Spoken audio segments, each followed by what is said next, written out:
안녕하세요. 저는 얼마 전에 개차반 같은 시부와 찌질이 전 남편과 이혼하고 혼자 살게 된 40대 초반의 돌싱이에요. 보통 결혼을 할 때 부모도 본다고들 하잖아요. 저는 그런 것들은 중요하지 않다고 생각했거든요. 그런데 그게 제 오판이었다는 걸 처음이자 마지막 결혼을 통해 알게 됐어요. 부모와 자식 간의 관계, 그리고 그 부모의 모습이 자녀에게 미치는 영향이라는 게 생각보다 단순하지 않다는 걸 제 전 남편과 시부를 보며 알았거든요. 저는 남편과 결혼하기 전까지 한 번도 결혼에 대해 긍정적으로 생각해 본 적이 없었어요. 저는 쇼핑몰을 운영하면서 먹고 살 걱정은 없었고 무엇보다 괜찮은 남자를 만나기 힘들었어요. 여자 혼자 사업을 한다고 하면 꼭 밥상에 숟가락만 얹으려는 남자들이 나타나거든요. 그래서 그런 남자들 다 쳐내고 나니 남자를 못 믿겠더라고요. 그런 면에서 남편은 절대로 제 일에 간섭하려는 행동은 없었어요. 다만 저희 부모님은 시부와 관계가 그리 돈독하지 않았던 남편의 모습을 보고는 저와의 결혼을 꺼려하셨어요. 남편은 시부에게 전화가 오면 받지도 않고 끊어버리고 문자를 봐도 다 그 자리에서 삭제해버렸거든요. 부모를 보면 자식이 보이는 법이다. 보통 어머니가 죽고 없으면 아버지에게 마음이 가는 게 맞을 텐데 이 정도로 관계가 소원한 거 보면 아버지 될 사람이 나쁜 사람이거나 자식이 어른을 공경하지 않는 사람이라는 뜻이지. 아버지가 그렇게 말씀하셨을 때는 저도 발끈해서 반박했어요. 아버지, 그냥 성격 탓일 수도 있죠. 서로 무뚝뚝할 수도 있고. 부녀가 아니면 몰라도 부자가 아니면, 그리고 나도 시댁이랑 크게 관여하지 않아도 되고 솔직히 나한테는 나쁘지 않은 상황이잖아요. 이때까지만 해도 저는 남편과 시부의 관계가 나쁘다는 것이 저에게는 좋은 일처럼 들렸어요. 주변 친구들에게 시댁 사람들에 대한 이야기를 들을 때마다 난 저렇게 못 산다며 고개를 절레절레 젓고는 했거든요. 그래서 시댁과 관계가 소원한 남편에게 더 마음이 갔던 건지도 모르죠. 그러나 친정 부모님은 아무래도 딸의 결혼이라 신경이 많이 쓰였던 것 같았어요. 이날을 떠올리면 그런 부모님의 걱정이 괜한 걱정이라며 웃으며 넘겼던 제 뒤통수를 한 대 때려주고 싶어요.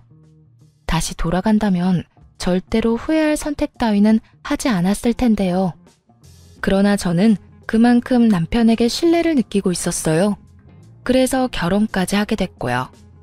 친정은 꽤 잘 사는 편이었고 다행스럽게도 저는 신혼집에 큰 돈을 들이지 않아도 되는 상황이었어요. 남편과 제 직장에서 가까운 곳에 친정아버지 명의 아파트가 한 채 있어서 결혼 전부터 거기서 살고 있었거든요. 아버지가 도와주셔서 그 집에서 신혼집을 차리게 됐고요.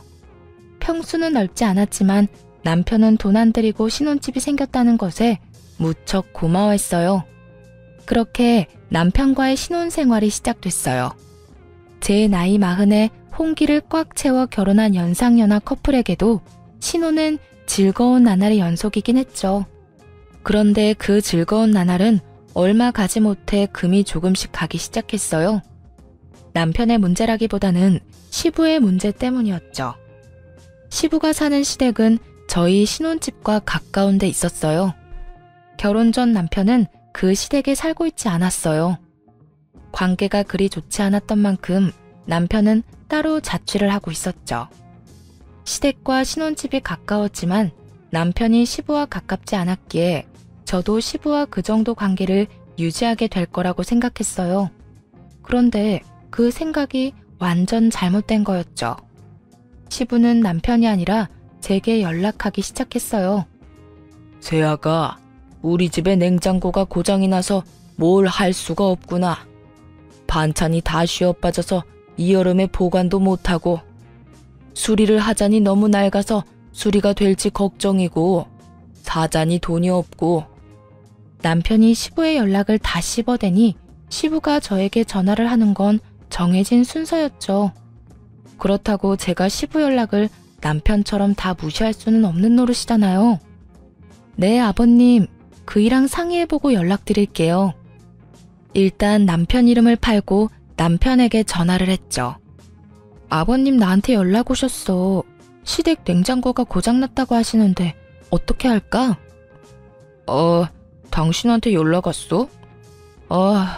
웬만하면 무시하라고 말하고 싶은데 당신 입장도 좀 그럴 테니까 당신이 대충 알아서 해줘. 수리 필요하면 수리해도 되고 사야 된다면 원룸에 들어가는 작은 거, 싼 거 사드려도 되고 어떤 일을 해도 내가 했다고 이야기하면 아버지도 수긍할 거야. 돈 없어서 안 해줬다고 해도 뭐라 하시지 못할 테니까 사실 무시하는 게 제일 좋긴 한데.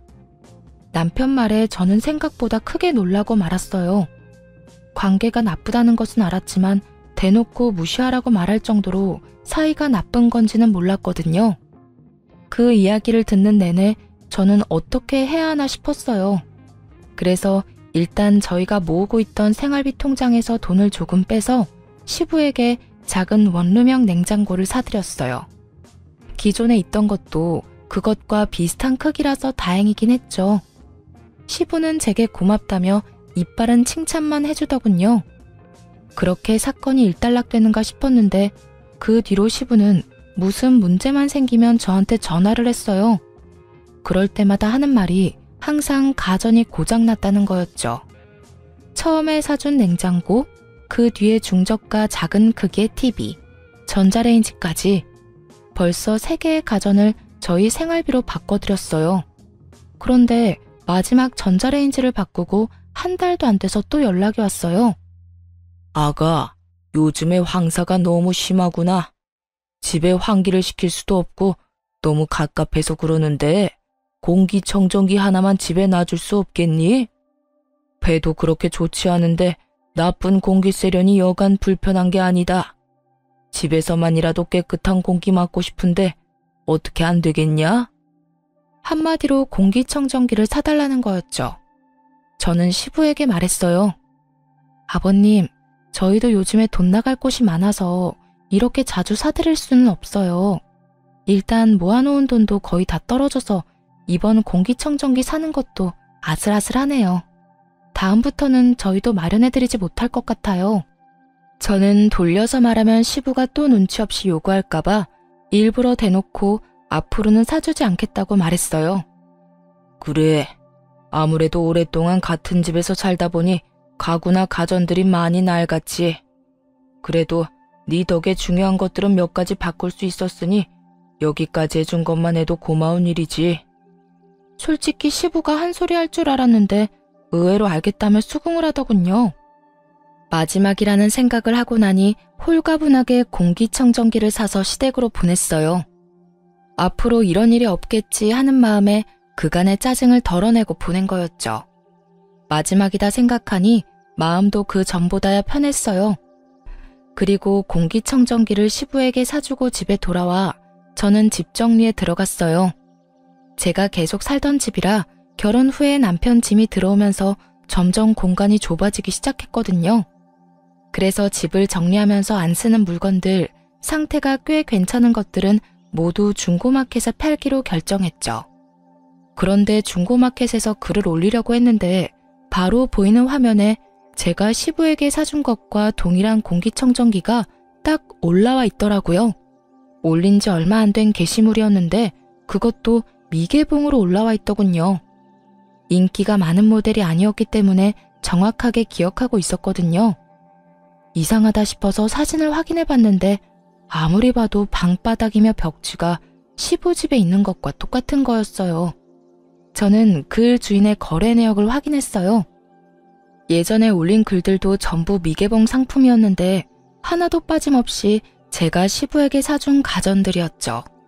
설마 아니겠지 하는 마음이 들면서도 제발 내가 생각하는 그런 게 아니길 바랬어요. 설마 시부가 저한테는 가전이 필요하다고 해놓고 미개봉으로 팔아먹었나 싶었거든요. 그래서 직장 동료에게 부탁해서 직거래 성사시켰어요. 그리고 동료 대신 직접 제가 거래를 하기로 한 장소로 향했고요. 그곳에는 시부가 떡하니 서 있었어요.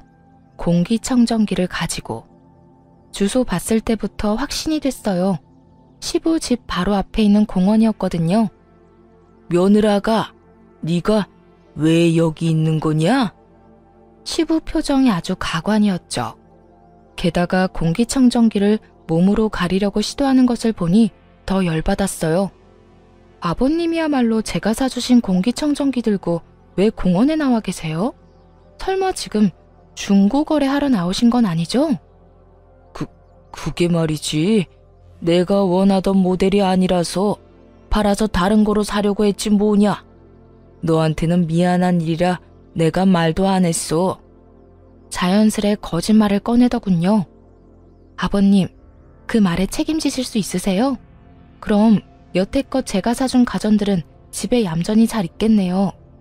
아버님 집도 코앞인데 제가 직접 확인하러 가도 될까요? 지금 집에 말이냐? 네, 제가 사준 것들이 잘 있는지만 확인할게요. 제가 진짜 시댁으로 들어가려고 하니 시부가 온몸으로 저를 막으며 땀을 뻘뻘 흘리며 하소연하더군요. 아버님, 거짓말 그만하세요. 제가 사준 가전도 여태껏 다 팔았다는 거 알아요. 중고마켓에 거래 내역 다 나오는데 그건 모르셨나 봐요. 아니, 어떻게 이러실 수 있어요? 저희가 그렇다고 용돈을 안 드리는 것도 아니고. 아이고 며느라가, 내가 미안하다. 그래도 너는 돈 많이 벌잖냐. 나는 늙어서 이제 써주는 곳도 없고 일할 곳도 마땅찮으니 돈을 버는 게 없잖아. 늙으니 몸에 힘도 없고 써주는 곳도 없어서 그래. 네가 나 좀 이해해주면 안 되겠니? 시부는 제 눈치를 보며 저 자세로 굽히고 들어오더군요. 그런데 그게 더 얄미운 거예요. 시부는 한 직장에 오래 있지도 못했고 매번 사고쳐서 직장에서 쫓겨났다는 말을 들었거든요. 쫓겨나는 이유는 매번 돈 문제 때문이었고요. 돈을 벌려면 진득하게 일을 해야 하는데 그걸 못하고 가불이나 하고 성실하지도 못하니 매번 쫓겨나는 게 일상인 거죠. 그리고 그런 사람이었으니 이렇게 며느리 뒤통수를 치는 거였죠. 이해를 하고 말고를 떠나서 이건 신뢰의 문제잖아요. 돈을 마련하려고 저한테 거짓말을 몇 번이나 하신 거예요. 제가 얼마나 기가 막히는지 아시기는 하냐고요. 앞으로 이런 거 사드릴 생각 없으니 물건 사달라고 저한테 연락하지 마세요. 저희 남편한테 전화해서 용건 말씀하시고요. 누구는 돈이 남아 돌아서 사준 줄 알아요? 남편이야 어떻든 저라도 시부와의 관계를 좋게 만들어 보려고 했는데 결국 모든 것이 와르르 무너져 버렸어요. 그리고 시부가 들고 있는 공기청정기를 가져오며 말했어요. 어차피 필요 없는 물건이라고 했으니 제가 다시 환불할게요. 미개봉에 상자 안에 그대로 들어가 있으니 환불하기도 쉽겠네요. 아가, 그건 놔두고 가야지. 나도 돈이 없어서 팔려고 하는 건데 이것까지만 받고 나도 더 이상 너한테 사달라고 하지 않으마. 우물쭈물 그딴 말이나 짓거리는 시부를 보니 열이 받아 빽 소리쳤어요. 돈 필요하면 아드님한테 이야기하시라고요. 애꿎은 저한테 돈이며 시간 쓰도록 만들지 마시고. 그리고 매달 용돈도 드리고 연금도 나오시잖아요. 공과금도 남편 앞으로 날아오는데 그렇게 치면 저희가 얼마나 많은 돈을 대신 내드리는지 알고는 있으세요? 결국 참지 못하고 폭발한 제 말에 시부가 입을 꾹 다물더군요. 저는 낚아채듯 시부 손에서 공기청정기를 가져와 다시 차에 실었어요. 간다는 말도 없이 차에 물건만 실어 집으로 향했죠. 가는 내내 어이가 없고 열이 받아서 남편에게 전화했어요. 여보, 아버님이 오늘 내가 사드린 공기청정기 중고거래하다가 나한테 딱 걸렸거든? 아버님 도대체 왜 그러신데? 돈을 적게 드리는 것도 아닌데 왜 이렇게 사람 뒤통수를 치시는 거야? 거짓말을 왜 자꾸 하시는 거냐고. 아버지가 또 그랬어? 내가 할 말이 없다. 그렇다고 내가 당신한테 아버지랑 관계 끊으라고 할 수도 없고. 아버지가 좀 그래. 돈도 밝히시고 잔머리도 좀 굴리시는 편이지. 그래서 내가 연락을 안 받는 건데 당신한테 연락을 할 줄은 몰랐어. 사실 나한테도 몇 번이나 문자로 집 싱크대며 세면대며 고장났다고 연락 많이 왔거든. 내가 다 읽고도 무시했더니 당신한테 연락했나 봐. 처음부터 시부가 어떤 사람인지 왜 아버지 연락을 무시하는지 자세히 설명해줬더라면 저도 시부에게 당하지는 않았을 거예요. 물론 처음 한두 번이야 며느리가 시부에게 해줄 수 있는 일이었지만 그마저도 시부에게는 저에게 사기를 친 거나 마찬가지인 일이잖아요. 제가 물어볼 때는 아무것도 아니라며 설명해 주길 꺼려했던 남편이 제가 당하고 나서 이런 이야기를 하는 게 참 답답하고 짜증이 나서 한마디 했어요. 그런 거면 미리 말을 해줬어야 알지. 당신만 알고 있으면 어떡하냐고. 내가 가전 사다가 시아버지한테 드릴 때도 당신 그냥 멀뚱멀뚱 지켜보고만 있었잖아. 나한테 한 번쯤은 의심해보라는 말 정도는 할 수 있었던 거 아니야? 솔직히 몇 번이나 내가 당신한테 이야기했는데 당신은 알아서 하라고만 했잖아. 아, 일단 알겠어. 앞으로 나 아버님 연락 안 받을 거고 받더라도 다 당신한테 넘길 테니까 그렇게 알고 있어. 저의 선의가 사기로 돌아왔다는 것에 너무 화가 난 저는 남편에게도 큰 실망을 했어요. 그리고 시부의 요구를 더 이상 들어주지 않도록 연락 자체를 차단하겠다는 제 말에 남편은 긍정도 부정도 하지 않았죠. 다만 그날 집에 가서도 불편한 기색을 숨기지 않았더니 남편도 제 눈치를 실실 보더군요. 그 뒤로 시부 연락을 몇 번 무시했더니 저한테 연락은 더 이상 오지 않았어요. 다만 남편에게 더 많은 연락이 간 모양이었어요. 저야 속 편해졌으니 시부에 대한 생각은 더 이상 하지 않았어요.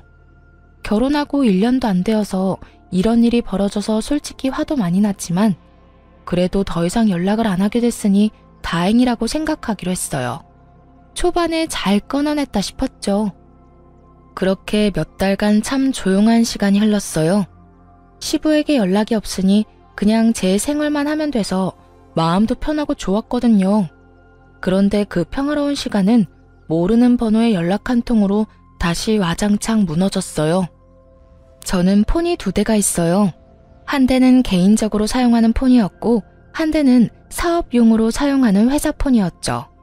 그리고 회사 폰으로는 모르는 사람들 연락도 자주 오는 편이었어요. 여느 때와 다름없이 모르는 연락처로 온 번호를 받았더니 어떤 중년 남자의 목소리가 들렸어요.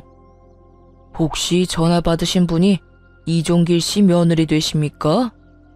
시부 이름을 대는 남자 목소리에 저도 깜짝 놀랐죠. 예, 제가 며느리 되는데 누구세요? 아, 저는 이종길 씨하고 사고가 난 사람인데요. 이종길 씨가 자전거를 몰고 오다가 저를 치었어요.